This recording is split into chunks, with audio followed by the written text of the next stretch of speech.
اللہ الرحمن الرحیم رب اشرح لی صدری ویسر لی امری واحلل عقدۃ من لسانی یفقہوا قولی۔ اسلامی تعلیمات کے اس پروگرام میں آپ کا بہت بہت خیر مقدم ہے۔ پچھلی بار حضرت موسیٰ علیہ السلام کے قصے میں آپ نے دیکھا تھا کہ حضرت موسیٰ علیہ السلام کا مقابلہ جادوگروں سے ہوا۔ جادوگروں کی تعداد 70 تھی۔ ہمیں ایک روایت جو کہ حضرت عبداللہ ابن عباس کی ہے اس سے پتہ چلتا ہے کہ جادوگروں کی تعداد 70 تھی۔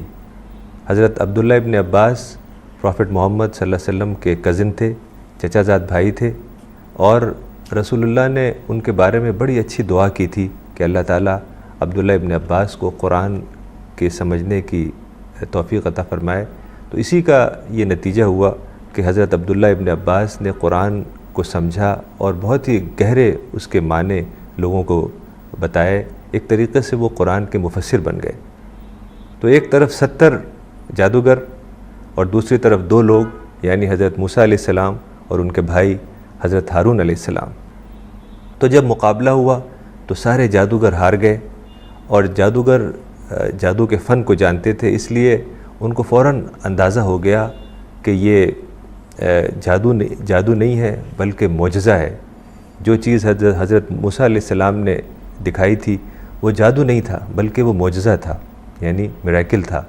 تو اس وجہ سے سارے جادوگر فوراً ایمان لے آئے اور وہ سجدے میں گر گئے۔ وہ بولے کہ ہم رب العالمین کے اوپر ایمان لاتے ہیں، موسیٰ اور ہارون کے رب پر۔ یہ دیکھ کر فرعون بہت ہی غصہ ہو گیا، چونکہ وہ زمانہ ریلیجس پرسیکیوشن کا زمانہ تھا۔ بادشاہ کا جو مذہب ہوتا تھا وہی مذہب سب کو اختیار کرنا پڑتا تھا۔ تو بادشاہ نے جب یہ دیکھا کہ سارے جادوگر ایمان لے آئے تو وہ بولا کہ میں تمہارے ہاتھ اور پیر کٹواؤں گا اور تمہیں سولی پہ لٹکاؤں گا۔ تو جادوگروں نے فرعون سے کچھ نہیں کہا بلکہ اس کو دعوت دی۔ کوئی برا بھلا نہیں انہوں نے کہا، چونکہ جو داعی ہوتا ہے، جس کو قرآن کا میسیج لوگوں تک پہنچانا ہوتا ہے، وہ خیرخواہ ہوتا ہے، لوگوں کا ویل وشر ہوتا ہے۔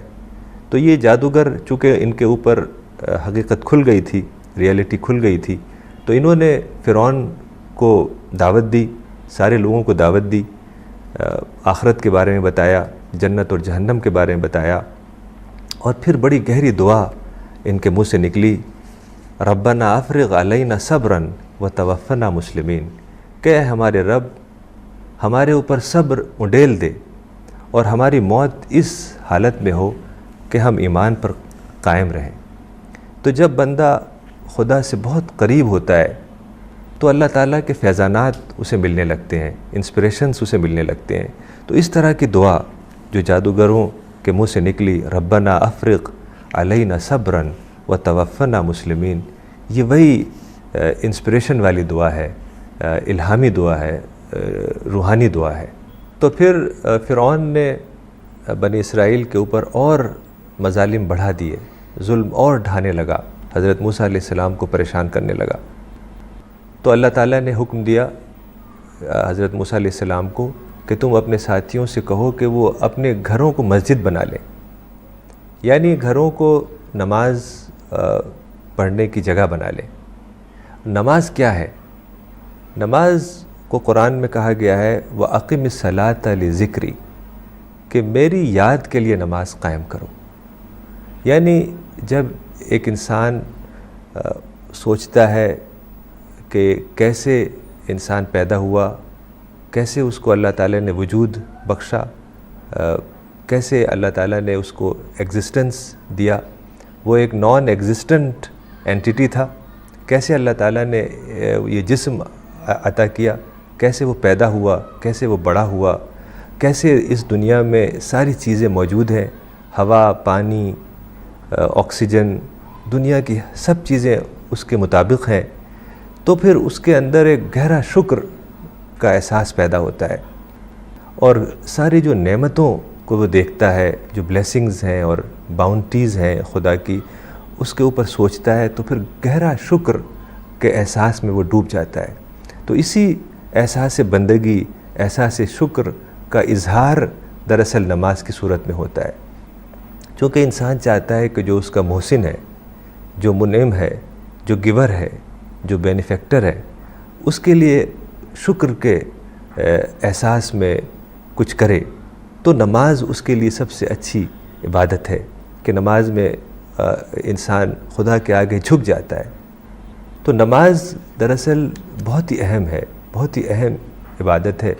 ہمیں پتہ چلتا ہے قرآن سے اور حدیث سے کہ نماز کے بغیر نجات ممکن نہیں ہے، یعنی آخرت میں سیلویشن یا نجات یا کامیابی یا سکسیس ممکن نہیں ہے، چونکہ حدیث میں آتا ہے بین العبد والکفر ترک الصلاۃ، کہ جو شخص نماز چھوڑے وہ خدا کی نافرمانی کرتا ہے، اور ظاہر ہے خدا کی نافرمانی کا مطلب ہے کہ آخرت میں وہ شخص کامیاب نہیں ہو سکتا، اس کو سیلویشن نہیں مل سکتا۔ نماز کے بارے میں قرآن میں آتا ہے کہ جو لوگ جہنم میں جائیں گے ان سے پوچھا جائے گا کہ تم جہنم میں کیسے گئے؟ ما سلککم فی سقر، کہ جہنم میں تم کو کس چیز نے، کون سی چیز تمہیں جہنم میں لے گئی؟ تو وہ کہیں گے قالوا لم نک من المصلین، وہ کہیں گے کہ ہم نماز پڑھنے والوں میں سے نہیں تھے۔ ایسے ہی قرآن میں آیا قد افلح المؤمنون الذین هم فی صلاتهم خاشعون، کہ وہ بلیورز کامیاب ہوں گے جو اپنی نماز میں جن کے اندر خشوع اور خضوع ہو، یعنی وہ اسپرٹ والی نماز پڑھیں، صرف فارم نہیں، فارم کو دہرا دینا، ریچول کے انداز سے نماز پڑھنا، ایک ریچول سمجھ کے نماز پڑھنا، بس ایک فارم ہے اس کو دہرا دیا، اور جو اسپرٹ ہے، جو روح ہے، وہ نہ ہونا، یہ بھی درست نہیں ہے۔ تو یہ خشوع اور خضوع جو الفاظ آتے ہیں، ڈرنا اور جھکنا، یہ کیسے پیدا ہو؟ یہ پیدا ہوگا جب آپ اپنی اسٹڈی کو بڑھائیں گے اور آپ چیزوں کے اوپر غور و فکر کریں گے، یعنی مطالعہ اور مشاہدہ۔ مجھے یاد آتا ہے کہ والد صاحب نے کہیں لکھا تھا جس شخص کو اسلام کے بارے میں پڑھنا ہو تو اس کو سب سے پہلے 4 کتابیں ضروری ہیں پڑھنا۔ انہوں نے منیمم کورس کا لفظ لکھا تھا، یعنی قرآن، حدیث، سیرت اور صحابہ کی زندگی۔ قرآن کے بارے میں لکھا تھا کہ قرآن ترجمے کے ساتھ پڑھنا، یعنی ٹرانسلیشن کے ساتھ پڑھنا تاکہ سمجھ سکیں، اور حدیث کے لیے لکھا تھا انہوں نے کہ مشکات، یعنی مشکات حدیث کی وہ کتاب ہے جو بہت مختصر ہے، جس میں سلیکشن ہے حدیث کی، اور جو ویسی کتابیں ہیں جو معروف کتابیں ہیں، بڑی کتابیں یعنی بخاری اور مسلم، وہ کافی ڈیٹیلڈ ہیں، یعنی اس میں بہت زیادہ احادیث آئی ہیں۔ تو اگر کسی کو شروع کرنا ہے اور حدیث پڑھنا ہے تو مشکات بہت اچھی کتاب ہے، یا ریاض الصالحین بھی اسی انداز کی مختصر کتاب ہے۔ مشکات یا ریاض الصالحین دونوں میں سے کوئی ایک کتاب پڑھ سکتے ہیں۔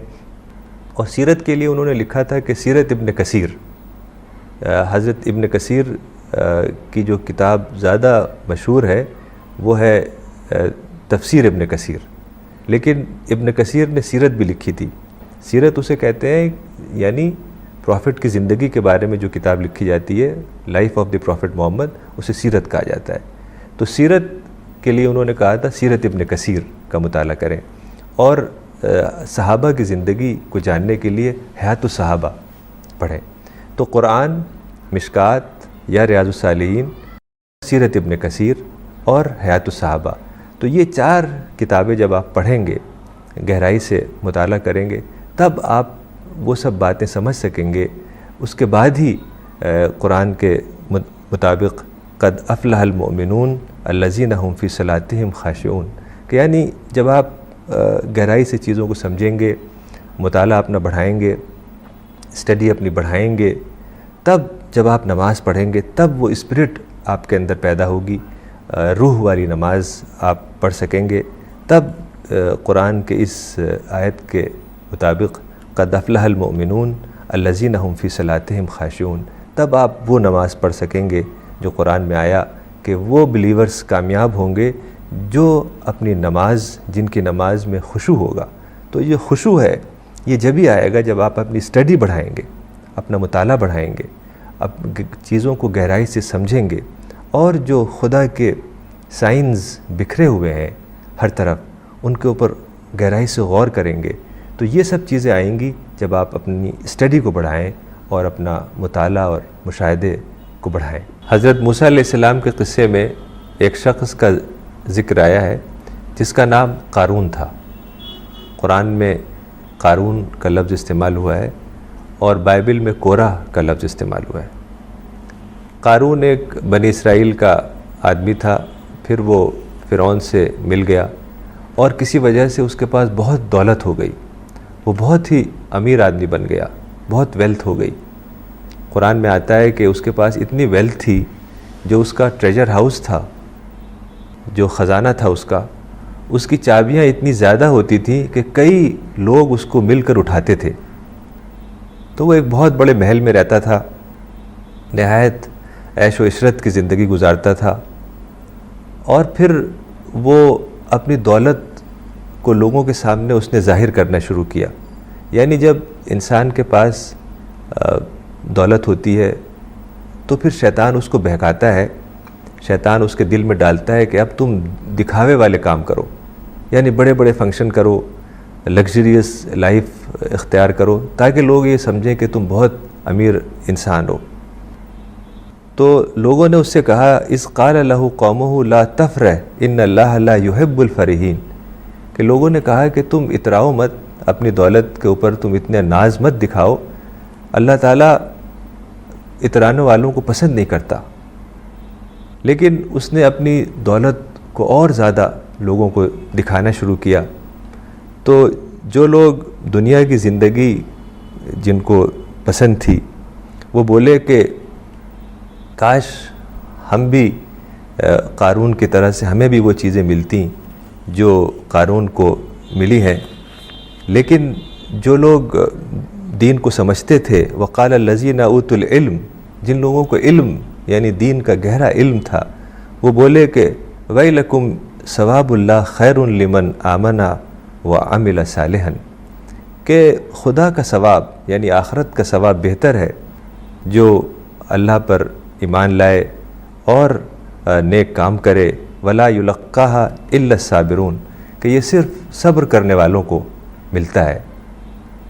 تو حضرت موسیٰ علیہ السلام نے قارون کو سمجھانے کی کوشش کی، نصیحت کی، اس سے کہا کہ تمہارے پاس اتنا مال ہے، تم اچھے کاموں پہ خرچ کرو، چیریٹی پہ خرچ کرو، لوگوں کی مدد کرو۔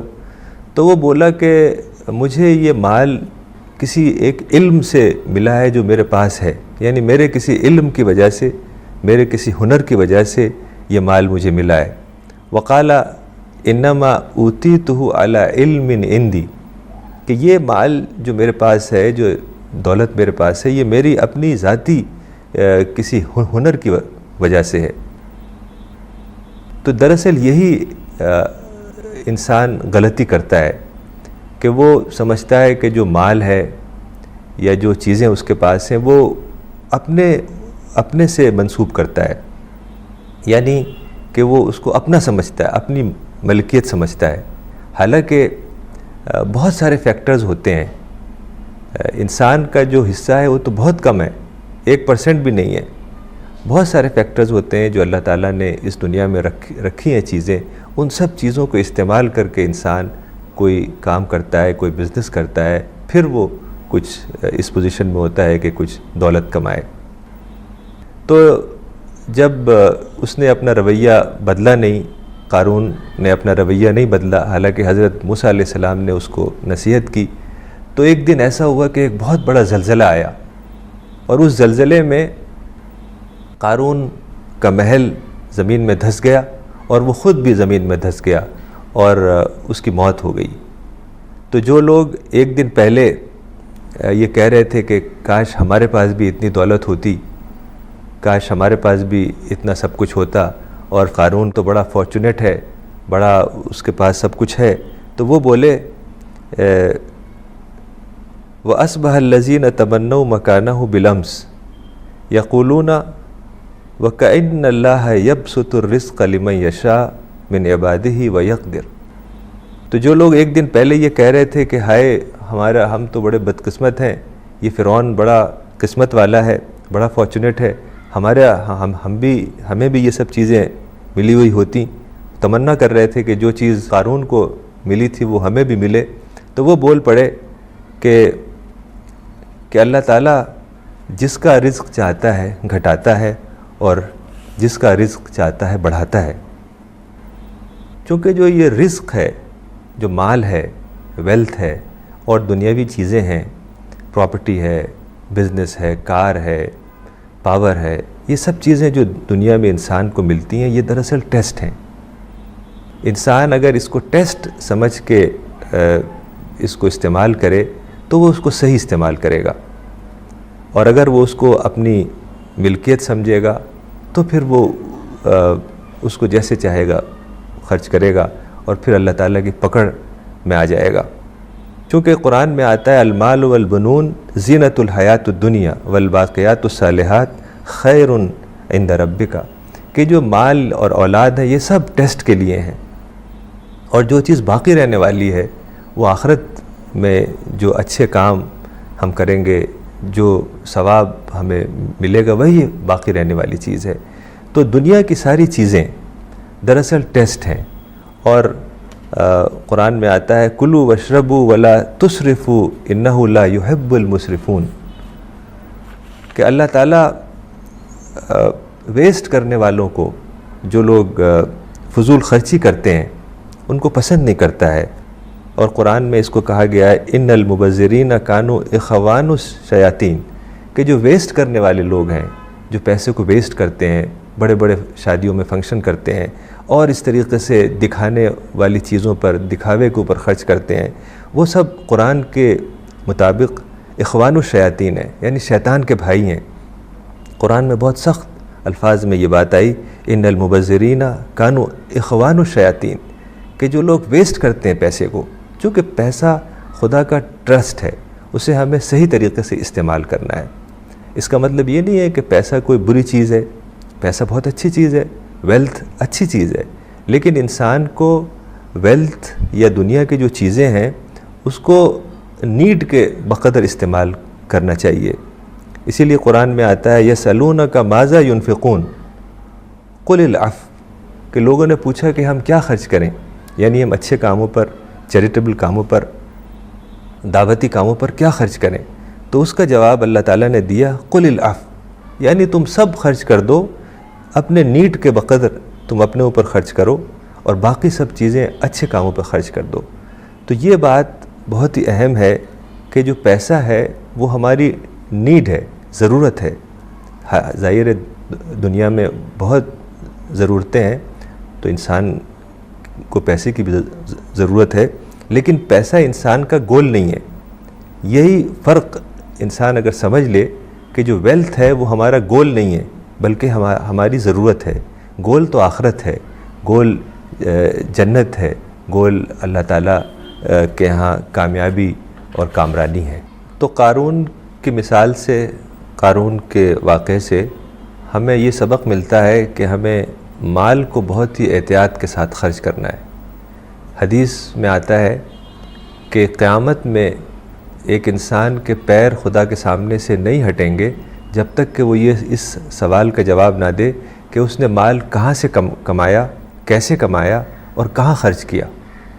تو اس لیے یعنی چونکہ دنیا کی ساری چیز آخرت سے جڑی ہوئی ہے، اکاؤنٹیبلٹی سے جڑی ہوئی ہے، اسی طریقے سے پیسے کا استعمال بھی آخرت سے جڑا ہوا ہے کہ انسان پیسہ کیسے کماتا ہے، حلال طریقے سے کماتا ہے یا دوسرے طریقے سے کماتا ہے، اور کیسے خرچ کرتا ہے، صحیح طریقے سے خرچ کرتا ہے یا وہ فضول خرچی کرتا ہے اور دکھاوے کے اوپر خرچ کرتا ہے. تو یہ چیزیں بہت ہی اہم ہیں، اس کو ہم سمجھیں اور جو اسلامی طریقہ ہے، جو قرآن اور حدیث سے ہمیں پتہ چلتا ہے، اس کے اوپر عمل کریں، ورنہ آخرت میں بہت سخت پکڑ کا اندیشہ ہے. پروگرام کے اختتام پہ میں چاہوں گا کہ ایک دعا آپ کو بتاؤں. یہ دعا ایک مسنون دعا ہے، یعنی اکثر دعائیں قرآن سے آتی ہیں، انہیں ہم قرآنی دعائیں کہتے ہیں، لیکن جو دعا ہمیں پروفٹ محمد صلی اللہ علیہ وسلم کی زندگی سے یا حدیث کی کتابوں سے ملتی ہیں اسے ہم مسنون دعائیں کہتے ہیں. تو یہ ایک مسنون دعا ہے. یہ ہے اللہم لک الحمد کلو و لک الشکر کلو. اللہم لک الحمد کلو و لک الشکر کلو، کہ اے اللہ سارا حمد ساری تعریف، سارا پریز تیرے لیے ہے اور سارا شکر، ساری تھینکس تیرے لیے ہے۔ تو یہی دراصل بات قرآن اور اسلام کا خلاصہ ہے، جسٹ ہے، کہ سارا شکر اور ساری حمد خدا کے لیے۔ اسی لیے قرآن کا جو پہلا لفظ آیا وہ یہی آیا، الحمدللہ رب العالمین، کہ ساری تعریف رب العالمین کے لیے ہے جو کائنات کا مالک ہے۔ چونکہ انسان جب غور کرتا ہے تو وہ دیکھتا ہے کہ جو ساری تخلیق ہے، جو کریشن ہے، وہ بہت ہی وہ ہر چیز اپنے فائنل ماڈل پر ہے، یعنی اس کے اندر بیوٹی ہے، اس میں بیلنس ہے، ہارمنی ہے، ڈیزائن ہے، ایکوریسی ہے، پریسیجن ہے۔ تو یہ سب چیزیں جب وہ دیکھتا ہے اور پھر اپنے وجود کو دیکھتا ہے کہ کیسے اللہ تعالیٰ نے یہ وجود بخشا، تو یہ سب باتیں، یہ سب احساس جب لفظوں میں ڈھلتا ہے تو یہی دراصل اسی کا نام شکر ہے، اسی کا نام حمد ہے۔ چونکہ اس دنیا میں کچھ پرابلمز بھی ہوتی ہیں، ہر شخص کے ساتھ کچھ نہ کچھ مسئلہ ہوتا ہے، کوئی نہ کوئی پرابلم ہوتی ہے۔ دراصل پرابلم کریشن پلان کا حصہ ہے، چونکہ اللہ تعالیٰ ہر حال میں انسان کو ٹیسٹ کرتا ہے، تو کچھ نہ کچھ پرابلمز بھی رہیں گی۔ ایسا نہیں کہ سب چیز اسموتھ چلتی رہے، ایسا کبھی نہیں ہوگا، کسی کے ساتھ ایسا نہیں ہوتا۔ تو انسان کیا کرتا ہے کہ جو اس کی پرابلمز ہیں، حالانکہ وہ بہت کم ہوتی ہیں، اگر وہ دیکھے تو پرابلم جو زندگی میں انسان کی وہ 1% یا اس سے بھی کم ہے، لیکن جو اور چیزیں اسے ملی ہوئی ہیں وہ 99% یا اس سے بھی زیادہ ہیں، لیکن وہ 1% پہ ہی کنسنٹریٹ کرتا ہے۔ چونکہ شیطان کا یہ طریقہ ہے کہ وہ انسان کو جو چیز نہیں اس کو ملی ہوئی ہوتی ہے وہ یاد دلاتا ہے، اور جو چیز اس کو ملی ہوئی ہوتی ہے وہ بھلاتا ہے۔ قرآن میں آتا ہے وَلَا تَجِدُ أَكْثَرُهُمْ شَاكِرِينَ۔ شیطان نے اللہ تعالیٰ سے کہا کہ میں لوگوں کے سامنے سے آؤں گا، رائٹ سے آؤں گا، لیفٹ سے آؤں گا، آگے سے آؤں گا، اوپر سے آؤں گا، نیچے سے آؤں گا، ہر طرف سے آؤں گا، اور بہت کم لوگوں کو تو شکر گزار پائے گا۔ یعنی میں سارے ہی انسانوں کو تقریباً ناشکرہ بنا دوں گا، انگریٹفل بنا دوں گا۔ تو یہ وہی چیز ہے کہ انسان جو چھوٹی موٹی کچھ چیزیں ہیں، جو اس کی پرابلمس ہیں، ان کو دیکھ کر وہ احساس محرومی میں رہتا ہے، اور جو ساری چیزیں اس کو ملی ہوئی ہیں، اس کا ایگزسٹنس، اس کا وجود، یہ باڈی جو ہمیں ملی ہوئی ہے، ہوا، پانی، آگ، ہر چیز جو اس دنیا میں ہے، جو انسان کے لیے اللہ تعالیٰ نے سب چیزیں رکھی ہیں، ان پہ اگر غور کرے تو گہرا شکر اور گہرا حمد اس کے زبان سے نکلے گا۔ اللہم لک الحمد کلو ولک الشکر کلو۔ تو اس دعا پر آج میں اس پروگرام کو ختم کرتا ہوں، اور اللہ تعالیٰ سے دعا کرتا ہوں کہ اللہ تعالیٰ ہم سب کو، مجھ کو اور آپ کو قرآن کو سمجھنے، اس کو پڑھنے اور اس کے اوپر عمل کرنے کی توفیق عطا فرمائے، اور قرآن کے پیغام کو سارے ہی انسانوں تک پہنچانے میں ہماری مدد فرمائے۔ وآخر دعوانا ان الحمد للہ رب العالمین۔